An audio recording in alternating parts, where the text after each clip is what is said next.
Midnight Double Feature presents Bad Crystal, a Breaking Bad podcast. On this episode, we bring you Season 4, Episode 3, Open House. Written by Sam Catlin and directed by David Slade.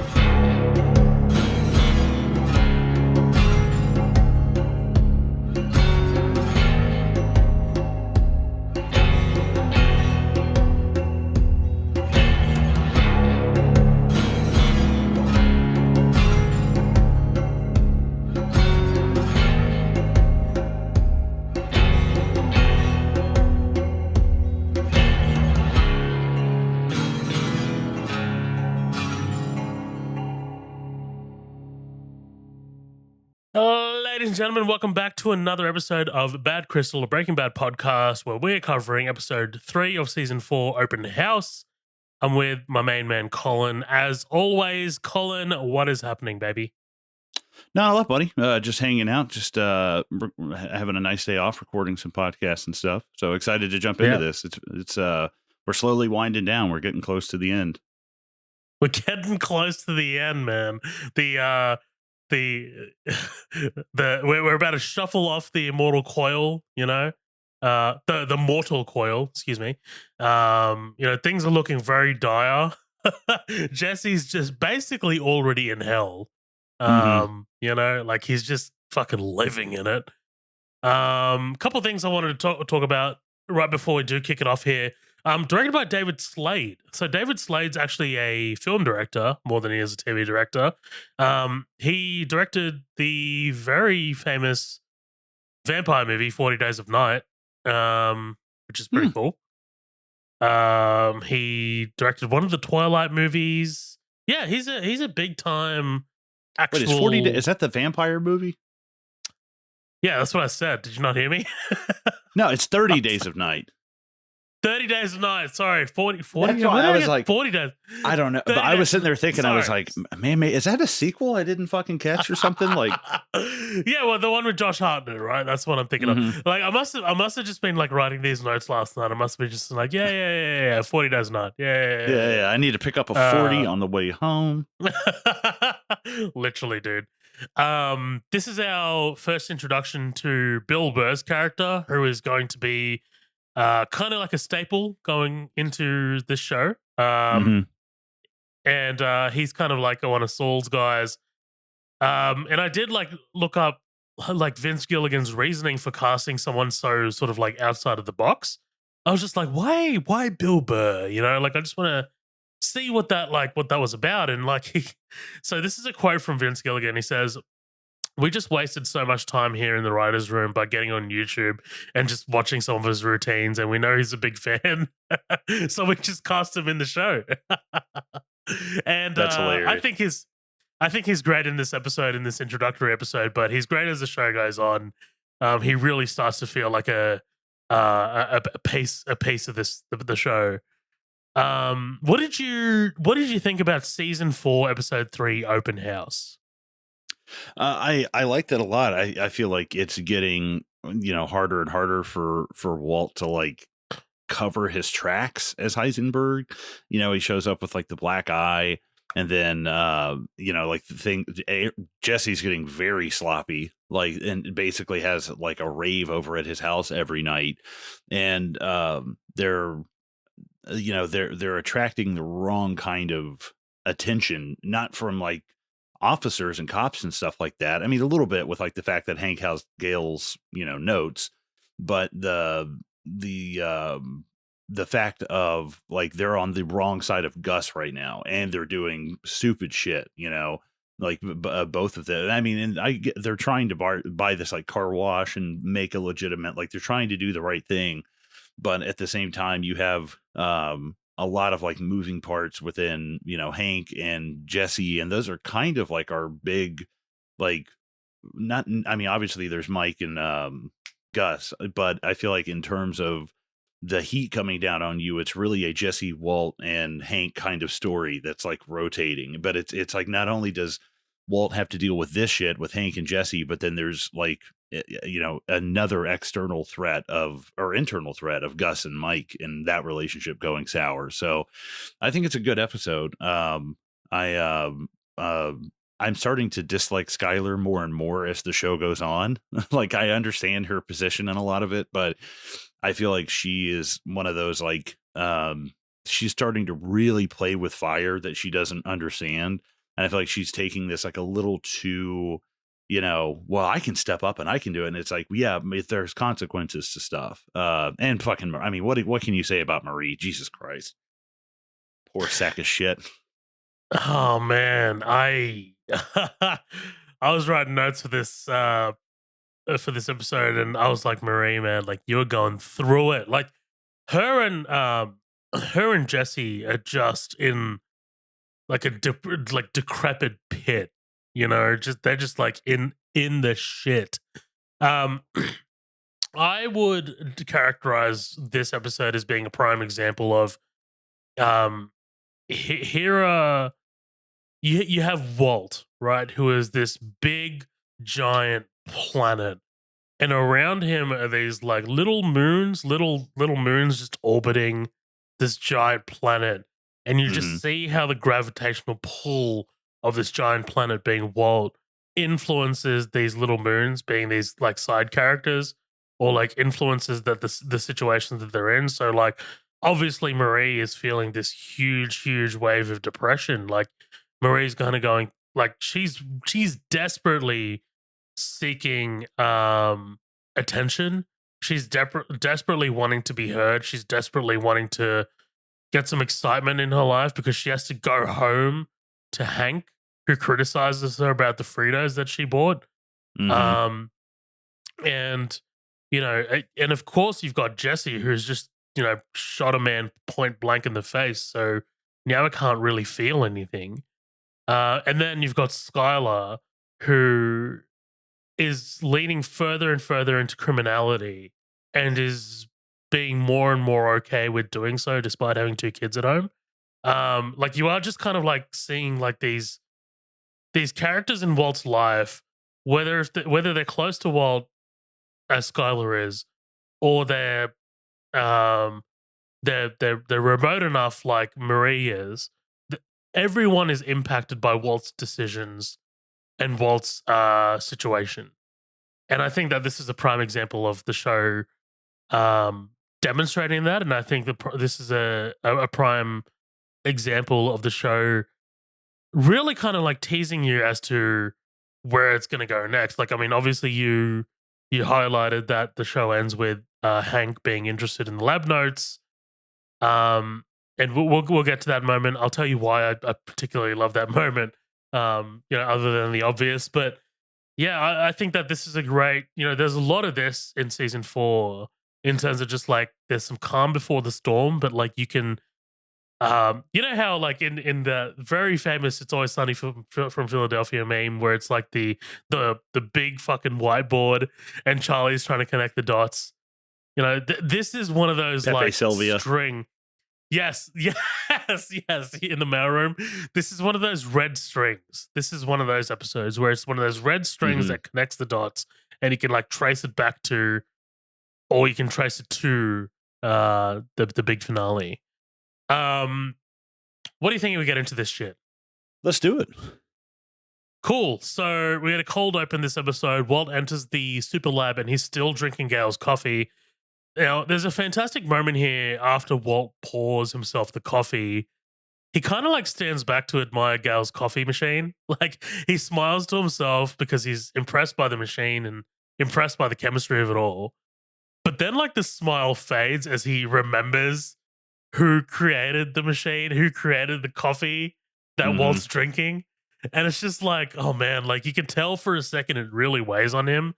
And it pierces through the veil of like who Heisenberg wants to be. Like it pierces through the veil to his humanity for just for a little bit, just for a little. Oh man, like we really had to kill this guy, didn't we?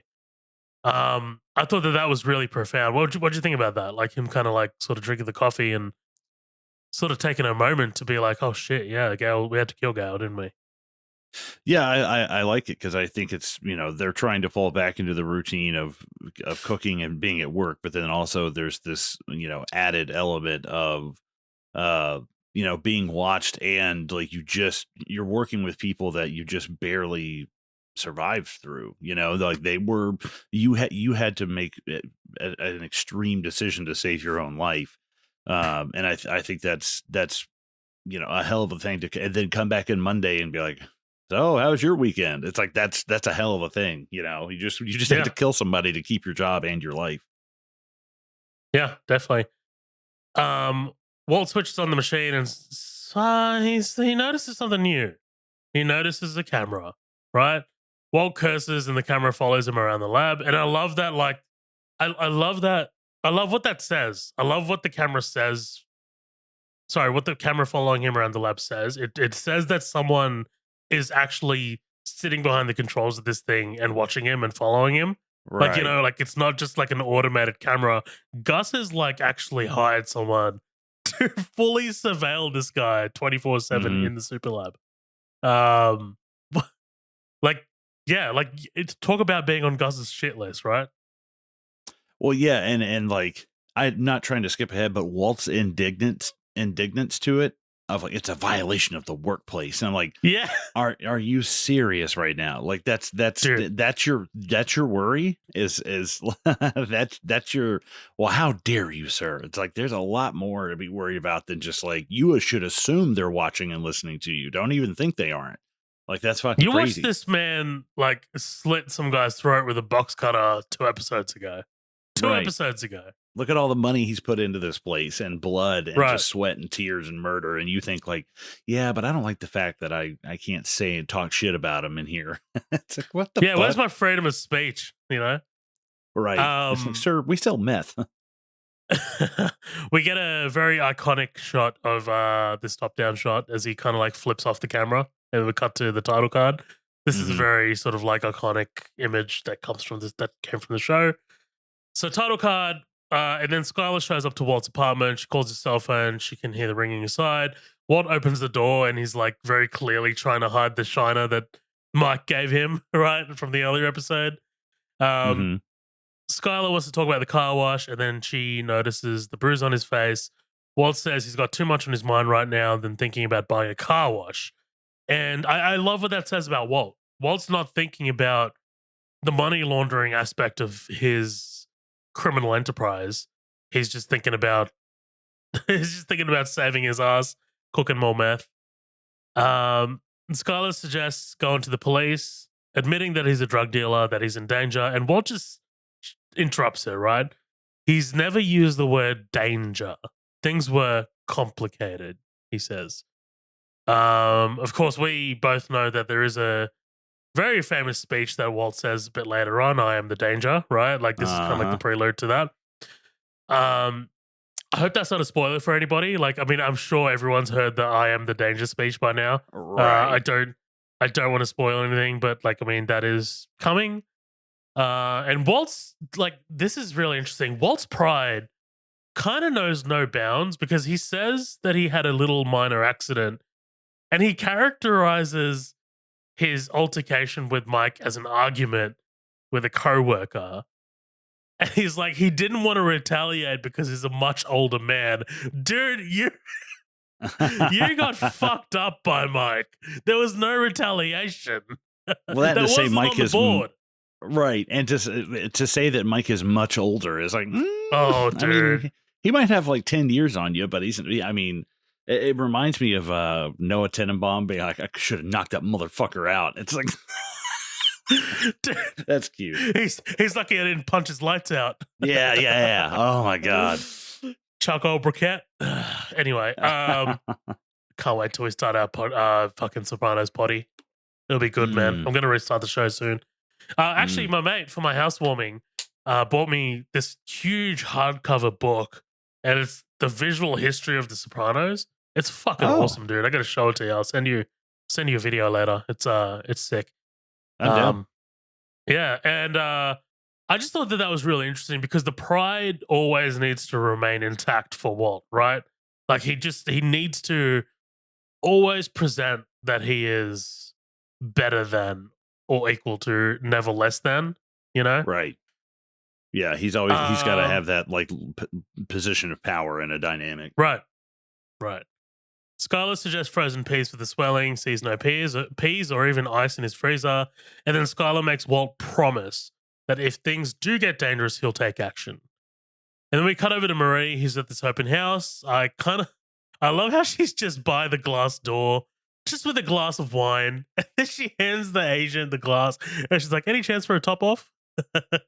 um, she introduces herself as Tori Costner to the real estate agents. By the way, man, having just gone through the fucking moving in process and buying a house, I hate agents. Agents are just like, there are lawyers and there are agents, you know? Right. Like, agents are just, I'm talking like parasitic.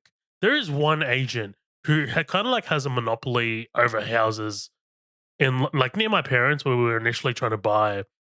And he must actively push his clients to go to auction, like rather than just accept like sort of offers privately or like accept just offers, right? Because like every house that he lists is up for auction, and every time, every listing, so there's like a price guide, which is kind of like a sort of like a, this is what we expect the house to go for at auction, you know? Yeah. He lowballs those price guides so much. Like, I'm talking, he will like price guide a house at 700,000, like advertise it for, and it will sell for $950,000. And Damn. I'm not. That's not a guess. Steph and I attended a couple of those auctions when we were buying a house, and we literally firsthand saw that happen. We saw that there was a huge turnout. So many bidders attended this auction because they thought that they were going to get a house for around 700 grand, 750, whatever, and then it sold for 950. And I know that like auctions are like the final price is usually out of the control of the agent, right? Because people are trying to drive off bids. But he is constantly doing this, and now he's actually under investigation by the authorities. And there are so many agents who are doing this too. Like, there are so many agents who are doing these. They're just, oh man, absolute parasites. Anyway, that's my little rant about real estate agents because I can't deal with them anymore. Can't deal with it. Dude, I get it. I'll be driving through my hometown sometimes and it'll be like, so and so's a realtor. And I'm like, I remember when you were a cunt who fought people in the stairwell at high school and now you sell real estate, you know? And it's like, I remember constantly hearing you pop gum in the back of class and now you sell condos. Right, exactly. Marie says that she's recently divorced. She has a little boy. And like as I said, man, like, you know, this is kind of Marie just trying to get some attention, but also distract herself from everything that's going on in her life. She says Eli is going to be homeschooled, and like she is actually like she's a great liar. Like, you know, like it's so interesting that we see Marie lie and Skyler lie very easily in this episode. Like, you know, like these two are two peas in a pod. She says, and I think it's interesting. Marie is able. I think it's easier for Marie because she's just spitballing to strangers, and she does in fact get like her stories like kind of crossed up at points. But Skyler is having to weave a much more intricate like web, you know, through like people that know her, and she has to deal with on a day-to-day basis. Exactly, and the risk for Skyler is much higher than the risk for Marie. Although Marie does end up sort of going like, you know, getting taken back to the station. But I love how fucking natural she is. Like, Eli's going to be homeschooled. He tests very highly. 96 percentile. Like, what the fuck? What are you talking about, woman? Yeah. She says, she's like, yeah, I work a lot with clay. And it's just like, what? I wrote a lot of these down, dude. I was just like, this is great. The writers must have had such a good time in the writer's room to being like, what can we just like get Marie to say? You know? What like, can we get this crazy just, like, bitch to rattle on about? Exactly. Also, this is the first, I don't know if this is growth, like personal growth for me. This is the first time that I actually found Marie attractive in this episode. I was like, I know that you had held that candle for a long time, but I was just like, Marie, you're looking good, man. I don't know if this is like engaged life catching up with me. Like, like I'm just like, It's definitely not like Prime, but I mean, I get it though. I think earlier seasons um do her more justice than this like season and like earlier on. But I mean, I'm still there. Yeah, I'm still hanging out. well, the grandma category is my favorite category on Pornhub. So there you go. Cut over to Hank. He's watching some foreplay in a porno. I love him rushing to turn the TV off as Marie like announces that she's home. Yeah, he was about to jerk it. He was about to jerk. Yeah, amateur move having the remote on the floor. Like, what the fuck? Like, that's great. You keep that thing like that is like sitting on my chest, ready to go. You know. But also, what are you waiting for? Why you just not? Just turn it on after she leaves? Like, not when she's been out for hours. Like, come on, man. Right. Marie did some shopping.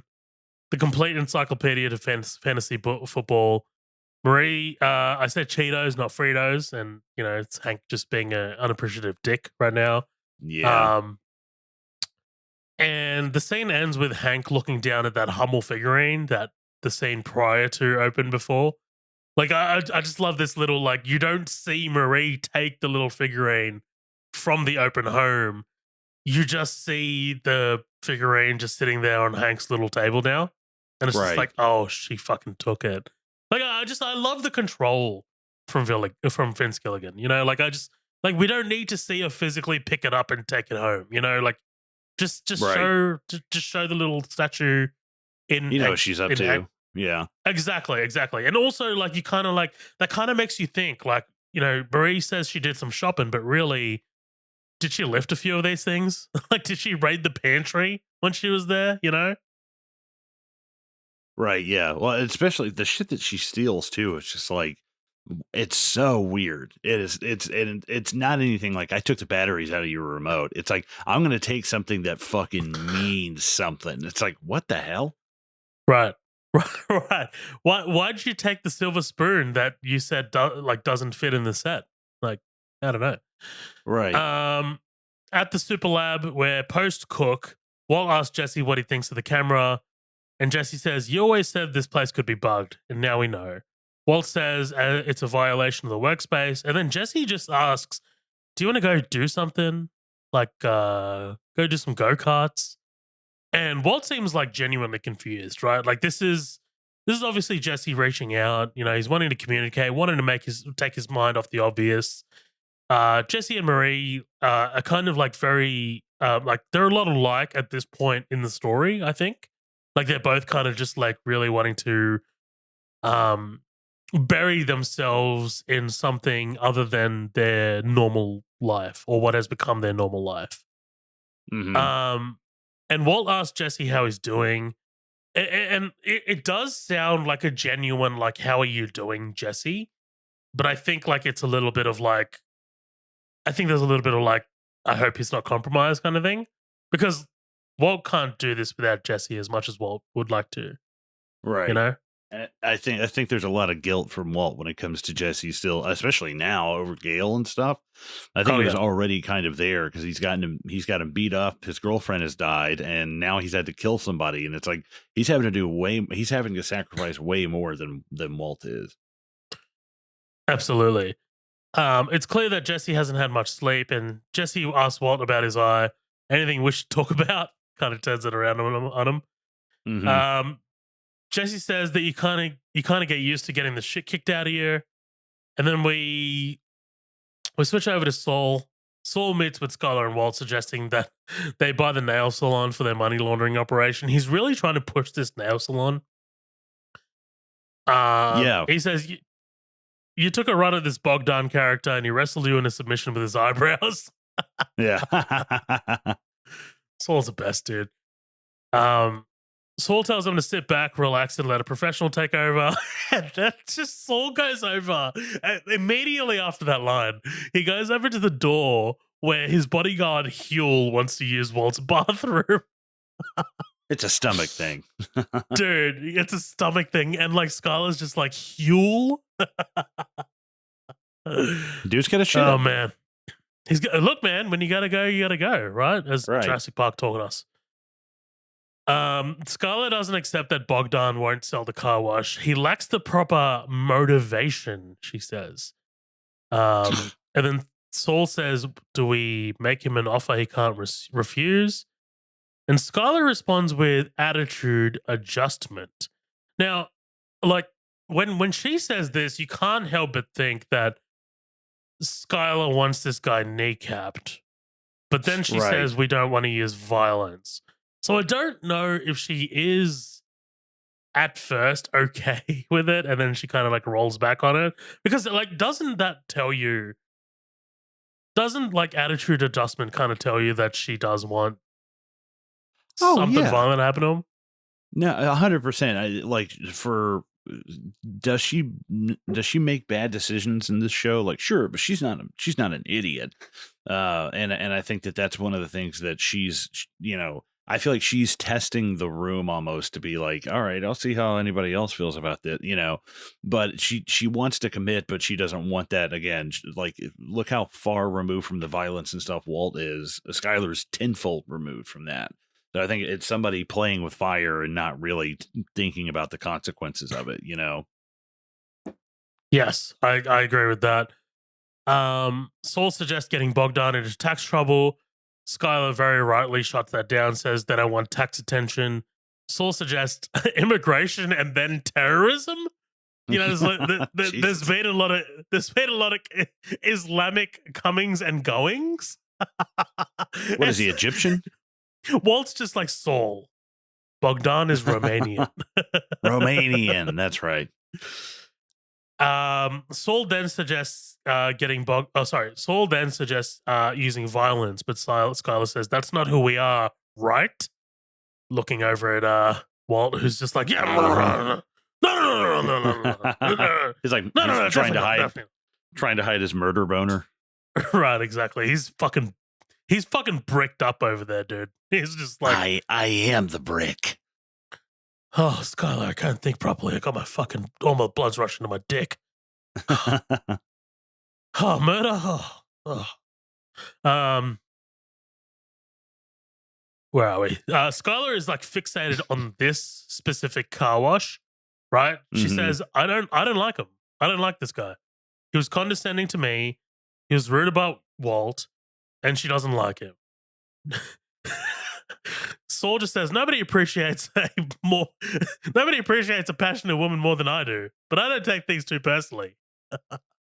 Right, and I love that. I love what he's saying there, because 100% of this is, she went in there with her little PowerPoint presentation and thought, like, I'm going to play, business, like finance, the business bitch. And yes.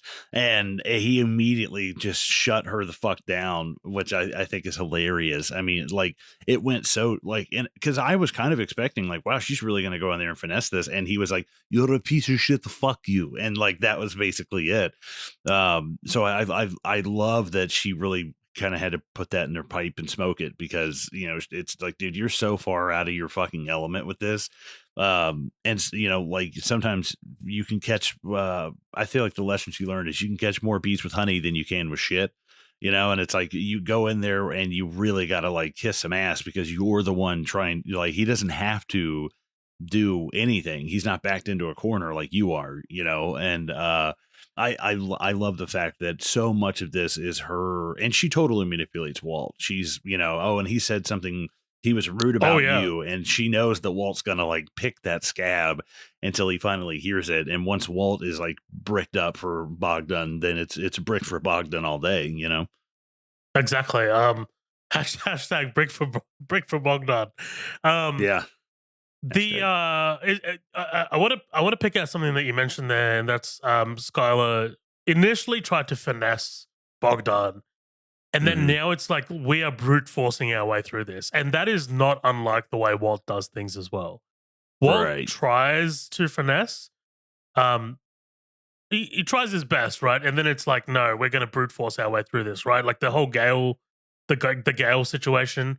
That's like we're forcing Gus's hand now. We're going to brute force our way through this so we can survive. And Right. it's interesting watching both Skyler and Walt work because they're very similar approaches.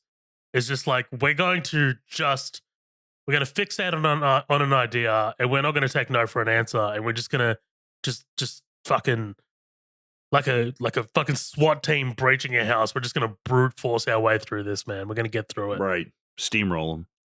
It doesn't matter who suffers the fallout, because I kind of do feel bad for Bogdan by the end of this. Like, I mean, the guy's just kind of like making an honest living, no matter how rude he was. Like, this is his Right. fucking livelihood. It's like, no, but we need our money laundering operation, and it has to be you. Sorry, Bogdan.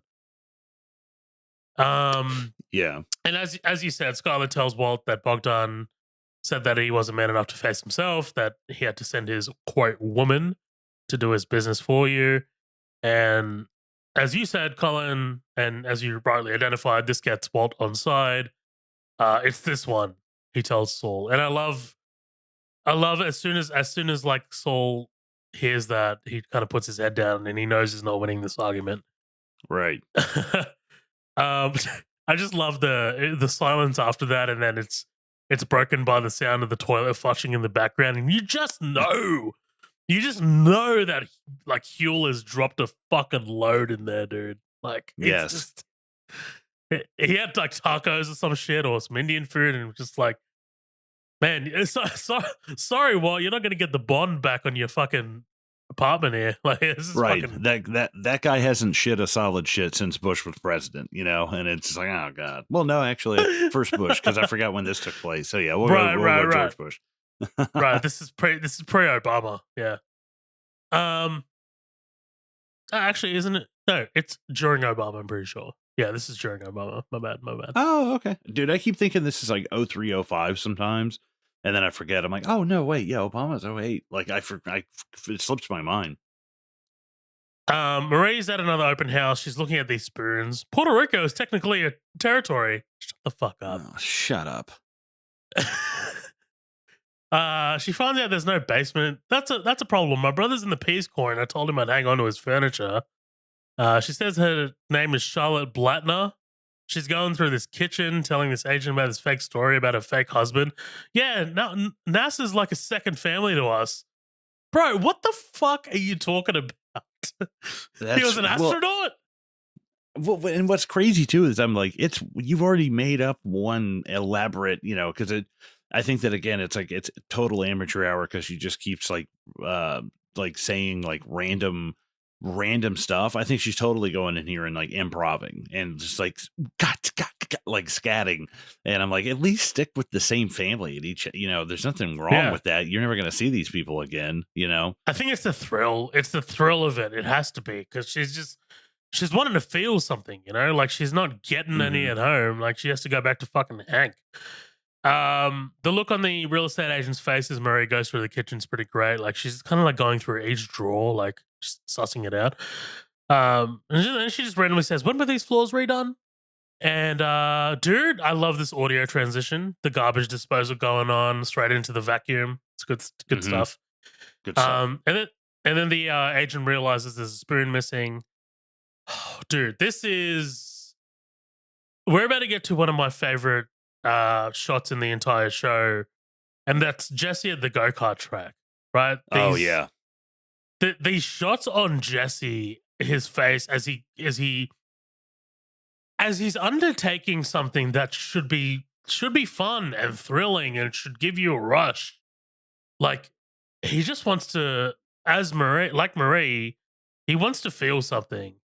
And like I said, I've always thought this was one of the more memorable shots in the show because like Aaron Paul is so good at just playing the lifeless corpse that is Jesse in these early episodes of season 4. Like, talk to me about this go-kart sequence? This kind of like little, because we also get music from I forgot the song. It's intercut with this song, but yeah, tell me that. I don't have my audio on. No, I love it because I think that it's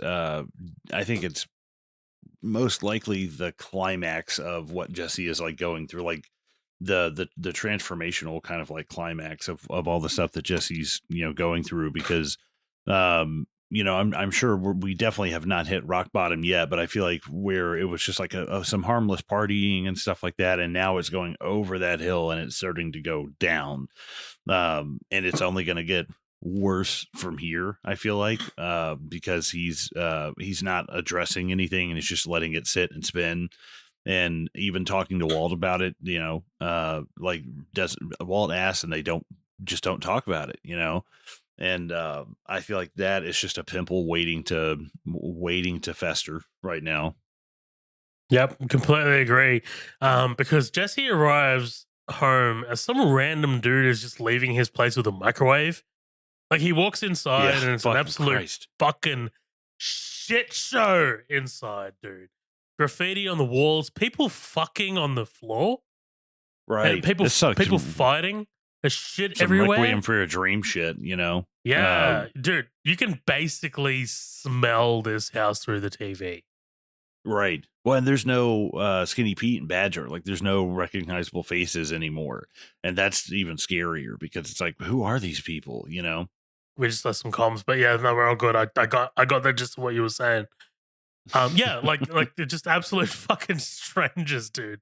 It's absolutely terrifying because he just kind of walks through it and he sits down, smokes a cigarette, and just leans back into his couch like it's a normal fucking Tuesday.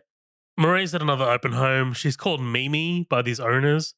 The agent from her previous home witnesses her talking her bullshit to these owners about a fake daughter with a fake sickness, and Marie spots the agent mid-lie, and she just continues lying to these guys. This is so cringe. This is hard to watch, man. It's fucking brutal, man. Like, she's then like pretty much like chased out of the house, and she's like, "Very nice, thank you." And she gets into an altercation with this agent who kind of like rips her bag apart, and it's obviously revealed that like she's got all these like fucking, as you said, like weird shit in her bag. Like, why take a picture frame of the owners of this house?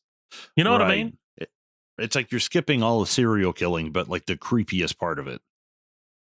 Where are you going to put that, Marie?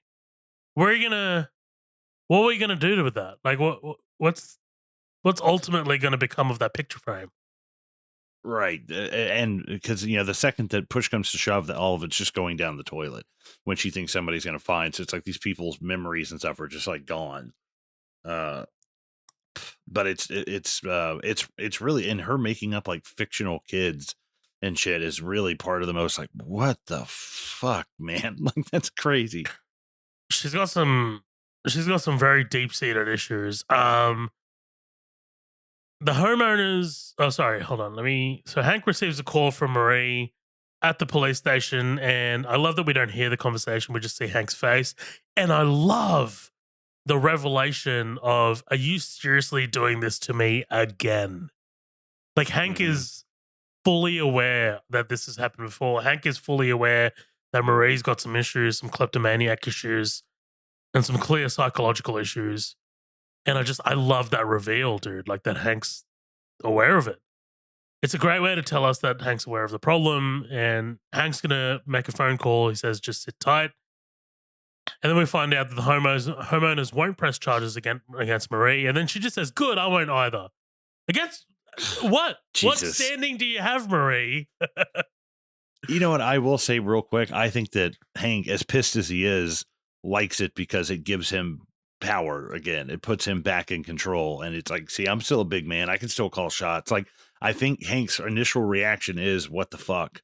But I think eventually he realized, oh, I can leverage this now because I'm being a lazy, I'm like being a dick and kind of like taking a while to recover, and now I can be kind of a dick to her and not have to worry about the consequences.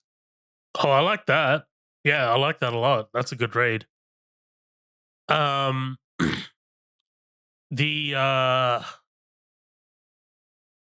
It's brutal when the cop comes outside and he asks her if she wants to go home, and she doesn't say anything, right? Like, she just kind of sits there and breaks down, and it's like, oh man, what a brutal situation to be in. Your husband's just gone through a violent, traumatic event.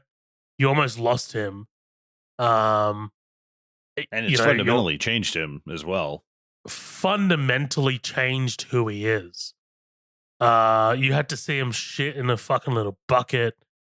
He's doing physical therapy. He can barely walk. Your sister's paying your medical bills, so you can't afford to pay the medical bills. Like, this is traumatic. It's traumatic stuff that you've been through, and she's just kind of been lashing out, like seeking some attention, and now she has to go back to it. Right. Skyler's washing the dishes, and she sees the soap go down the sink. And as this happens, she gets a light bulb moment, and then she calls Saul.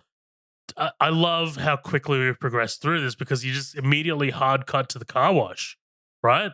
Like, it's not even like you don't see a sequence of Skyler telling like Saul, "Hey, let's have someone play a what is it, like a water regulation agent and tell Bogdan that his water's bad."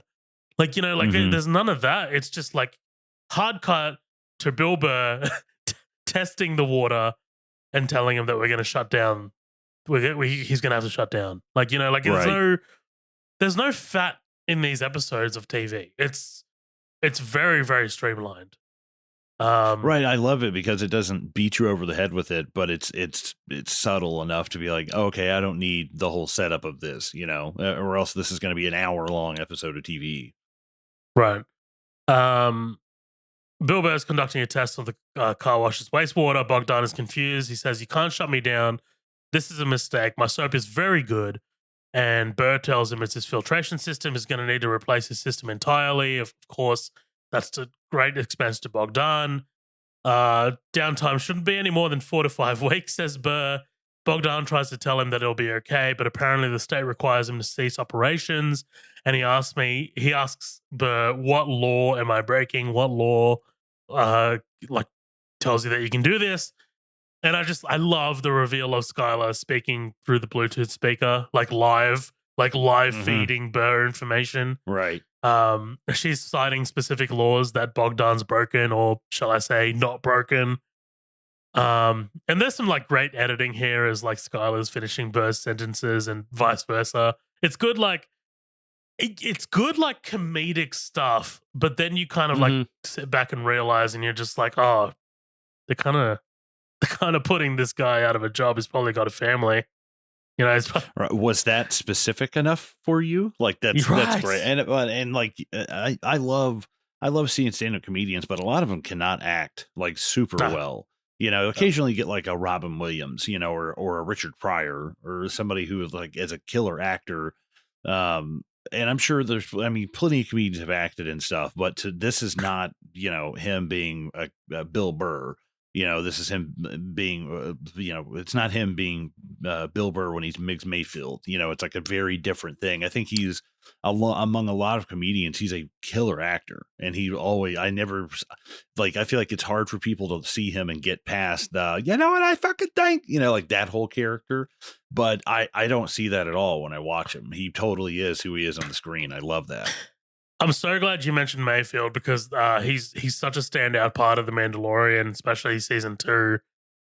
He's genuinely great. But also, if you're keen to check out a movie that he's in, I would recommend The King of Staten Island with Pete Davidson. I don't love Pete Davidson, but that's a great movie. Directed by Judd Apatow, starring Bill Burr. It's really, really good. But man, like, Bogdan just becomes another victim of Walt's, right? Indirectly, as I said. But, it's just them like brute forcing their way into another person's life and leaving them, what? Like just reaching for scraps? Right. What's one more spot? What does Rorschach say? Rorschach say is what's one more body amongst foundations? And I know. It's like, there's foundations of Walt's bodies now. And Skyler got her way. She didn't use violence, but she took his livelihood. Right. Yeah. Yeah. Hank's not hungry. It's clear there's friction between Walt and, Hank and Marie. The doorbell rings, and it's Hank's APD friend, Tim Roberts. And it's funny that Marie thinks he's there for her. I love like Robert's walking into walking into Hank's room, and Hank the dick is just like, "What now? Did she rob a bank? What the fuck?" You can take it a little easier on her, Hank. Jesus Christ, man! Like the look on Marie's face, just she's clearly offended. Roberts asks how Hank's doing, and he takes a seat. Hank thanks Roberts for the ordeal with Marie. And Hank self-recognizes and says it's been hard on her. So, Hank, if you realize it's been hard on her, why are you continuing to be a dick to her, bruh? You know? Like, right. Chill. Yeah, it's hard to like Hank in these episodes. It is. Robert calls Hank's minerals rocks, right? Which Hank's, of course, corrects him. Jesus Christ, the minerals. Roberts asks Hank for help. Homicide, possibly drug-related. Asks him about Gale. Someone went and shot him in the face. No signs of forced entry. No signs of robbery. The drug angle is they found a notebook at his place, pertains to some kind of meth super lab. The notebook's filled with scientific formulas, chemical shit, purchase orders. Hank asks if it's some sort of charity thing, but Roberts is adamant that his expertise could be useful. And again, like, this is Hank's sort of like, this is the way that Hank is. Like, he doesn't want charity. He doesn't want to be handed things. He wants to work for them. Hank suggests taking it to Steve Gomez, where Roberts says if he takes it to Gomi, it becomes a DEA case, which I think is pretty much correct. It's so funny when you watch like different shows, because the Wire is like one of those shows where it's like cops very much don't want to deal with cases, and they always try to push murder cases or drug cases on other departments. They're just like, no, you guys take this, But I love when shows do the opposite, where it's like, no, we want to keep this, you know? Right, yeah, they're fighting over it. Right. And dude, I love these moments in this show. Like, it's these little sort of like inflection points or sliding doors, like where if one character is like, they're just on the edge of making a decision not to do something, but then they change their mind. It changes the entire fabric of the show. Like right here, like if Hank doesn't accept the notebook, you know, or he does get it sent over to Steve Gomez, and Gomez is just like, yeah, whatever, we'll deal with it later, and it sits in an evidence locker for 3 years. You know what I mean? Right. Like it's just one of those things of like, we were so close, or Walt was so close to getting away with it, you know? Right. Just because people aren't communicating. Right. Roberts leaves the file there as Hank turns on the TV, and Walt says it's been 5 hours. Bogdan isn't called yet. The nail salon sounds nice. We'll chalk it up as a learning opportunity, and then the phone rings. It's Bogdan. He asks whether they're still interested.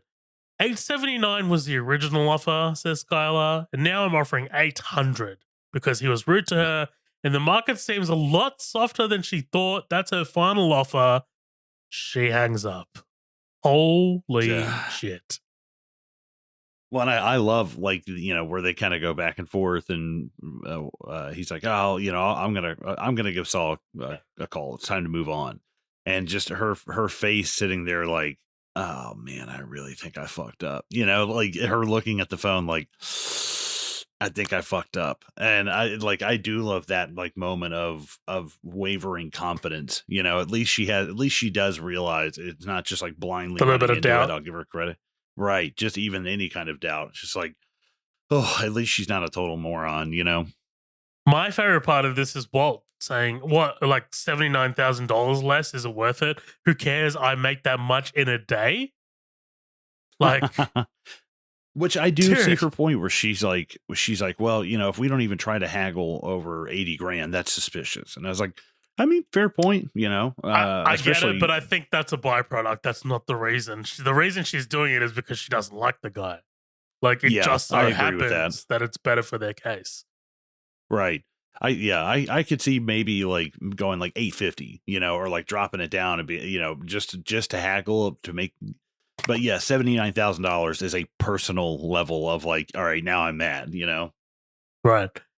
Walt is adamant that Bogdan won't call back, and he leaves to call Saul. Skyler looks anxiously at the phone, and then it rings again, and she lets it ring a few times, even stops Walt from picking it up. And then she says, "Hello, Mr. Wallenitz." Love that.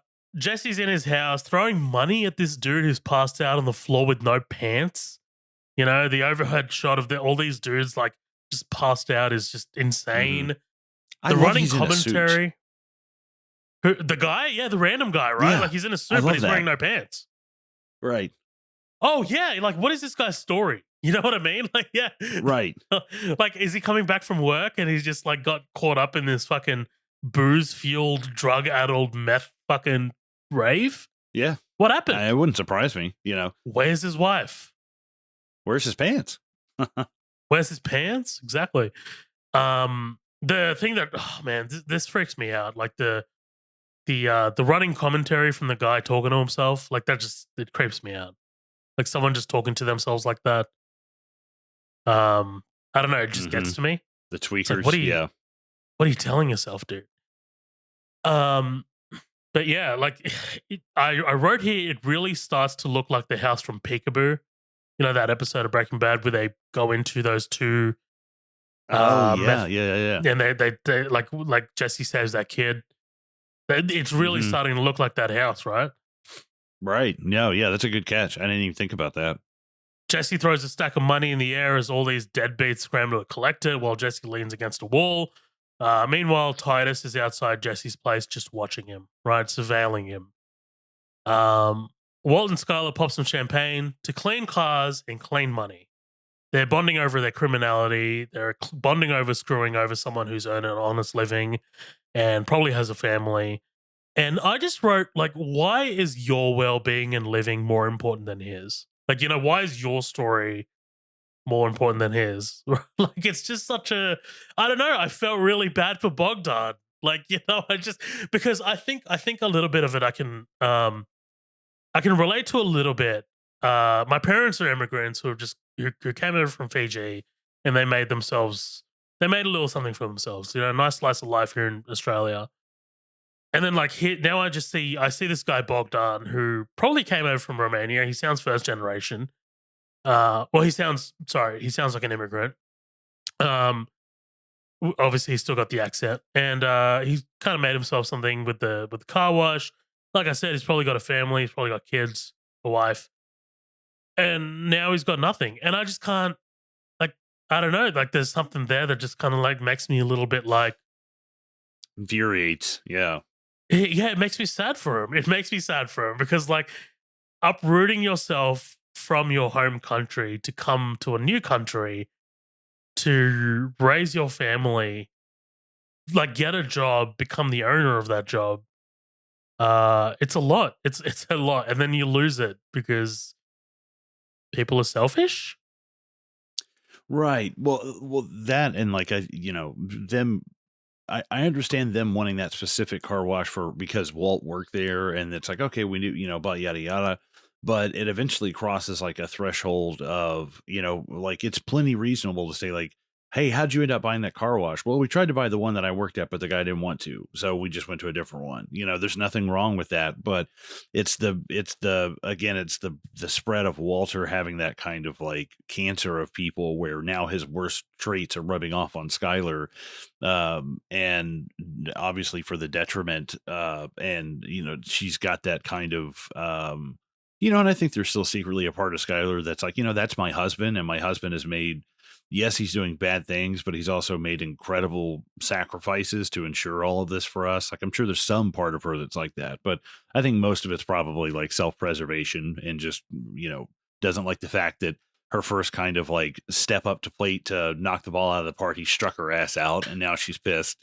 That's true. There's definitely a little bit of pride in Skylar as well. I mean, it's kind of game recognized game with Skylar and Walt. Right. They laugh about Saul being finally useful. Skylar tells Walt off about the $320 bottle of champagne. How did you, Walter White, an unemployed school teacher, pay for it? Which I actually really like this. I like this a lot because without going into too much detail, having worked in the jobs that I've worked, financial tracking and financial analysis is a key way that investigators nab criminals. Mm-hmm. But it's something that criminals don't think about quite often.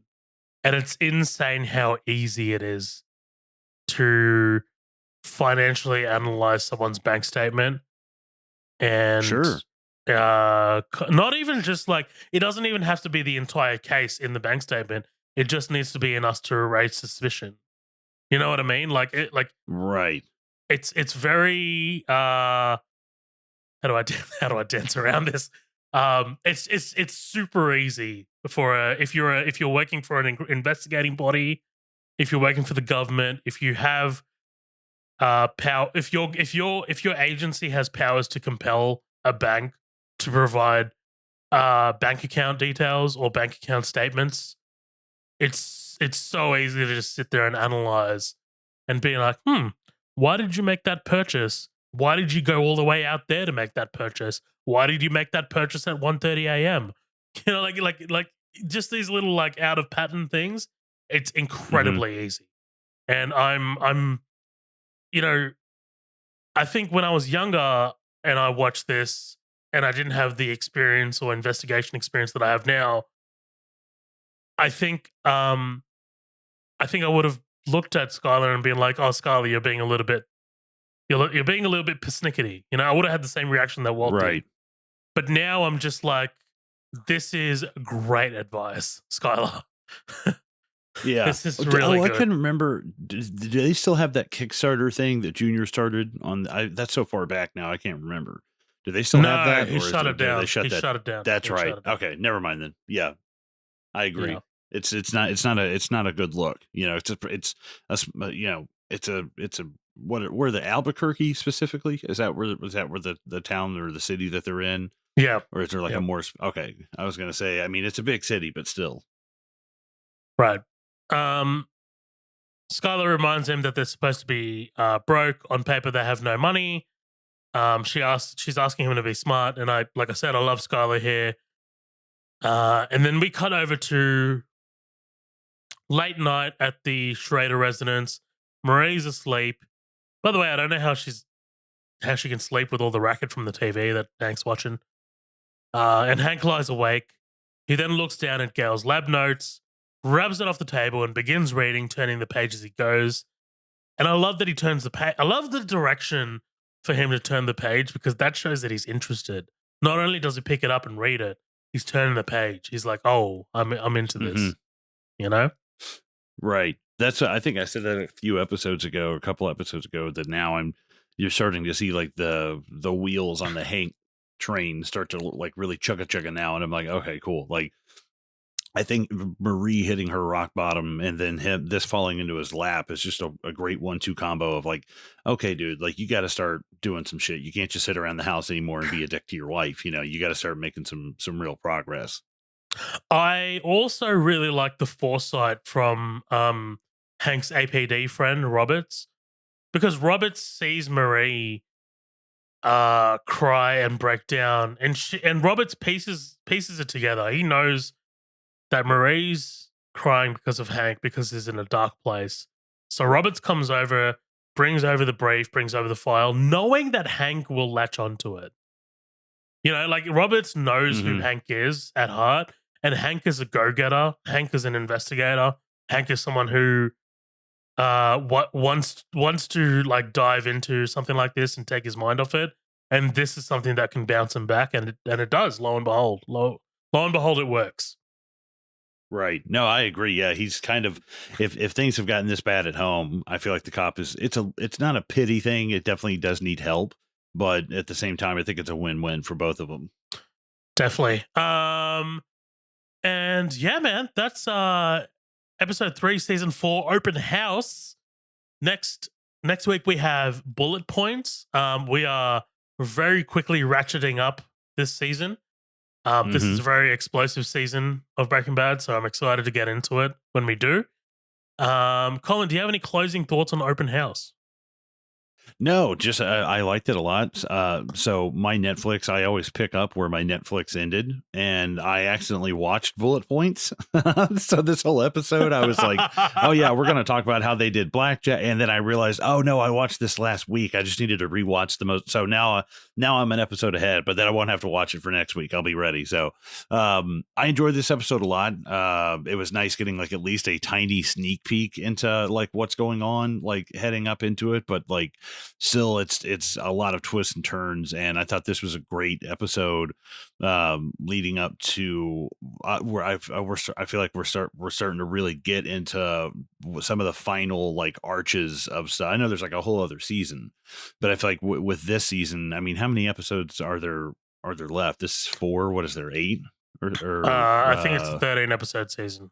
Oh shit! Never mind. Yeah, I'm way off. So yeah, we still got a few more to go.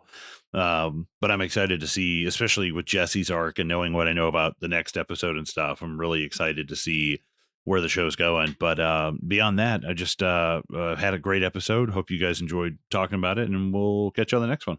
Yeah, no, definitely. We'll catch you guys on the next one. I love this show. I love how fully formed the characters are. I love how all the decisions feel really natural, and everything just flows. And we hope that this podcast has flowed as well. So thank you so much for listening to this episode of Bad Crystal or Breaking Bad Podcast. We'll be back next week with bullet points. And remember to rate and review us on iTunes. We would love that. And yeah, we'll see you guys next week. Bye.